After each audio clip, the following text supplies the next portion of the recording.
Hey everyone, it's Will, Gamer Dad, with another video for you. So in today's video, we're finally going to take out the last stage, EX4 of the Sealed Electric Mystery. Now if you haven't already, make sure you like and subscribe to my channel, I really appreciate it.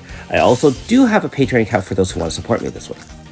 So again, with the IDA challenges, all of them have to be beaten in 10 turns or less, and we are making use of the Pierce Zone Grasta that I got from the Seal Malefiques. And so for those who don't have that, obviously you won't be able to use this strategy.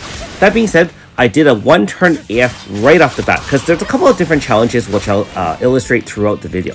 So the first one is, if you don't have a way to mitigate or kill this one on turn 1, it can do tremendous amounts of damage. Each of the mobs does a magic AoE, and the boss itself does single targets that can hit for multiple thousands, can wipe out an enemy. So be very aware of that. And so I decided to forego some extra Grasta slots in terms of DPS in order to set the zone and just beat it down right off the bat so I don't have to worry about it.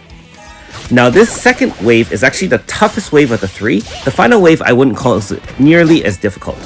So to keep in mind, the boss in the far left, the butterfly, that one has 2 HP stoppers, and just like EX2 will have a 90% shielded barrier at the final HP stopper, such that your team does not do a lot of damage against it. Not only that, it can apply int and power debuffs at the different waves, and once it gets to that second wave, if it hits you with that AoE power int debuff, your team will not do any damage against it basically, and you'll run out of your 10 turns even if you win the fight. So just like EX2, I did use that proficiency debuff resistance Grasta, and I enhanced it with Dormant Ore to essentially be completely immune to it, only on my DPS character. So note that I don't care if Claude or AS Sheila gets hit with power int. They are not there for damage, they are there for support. We are still using AS Sheila to heal at the end of turn. We're using Claude to apply pierce resistance down, speed up and crit damage up for our whole party. And ES Sakia and True Manifestus Suzette are just our DPS as usual.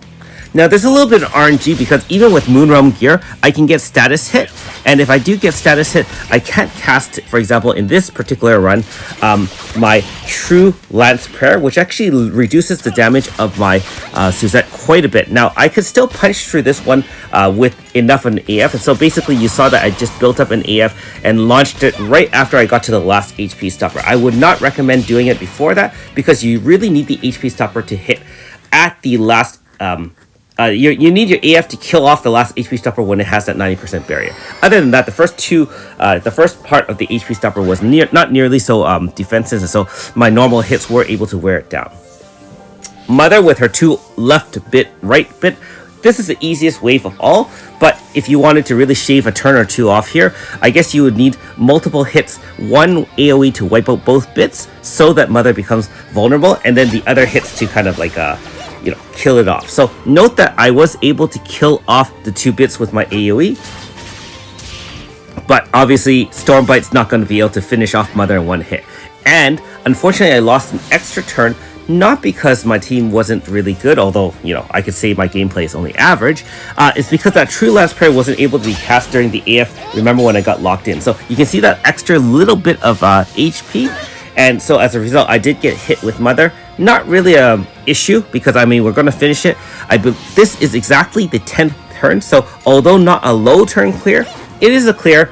And for those like me who are just interested in getting all the rewards and finishing everything, this is a strategy for you.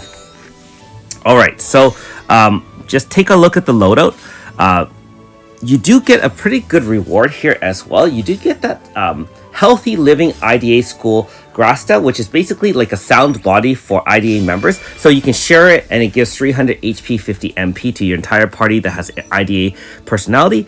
Not only that, you do get another Agony, I believe, Venom Lance. And so I thought about using a Pierce team only because it hinted that, hey, it's going to give me some more stuff for my Suzette or whatever. And so, yeah, Pierce Zone for the win. I will also say that the Pierce Zone Grasta, just like all the other Grastas before it to set zone, is invaluable in this fight. Anyways, thanks for watching.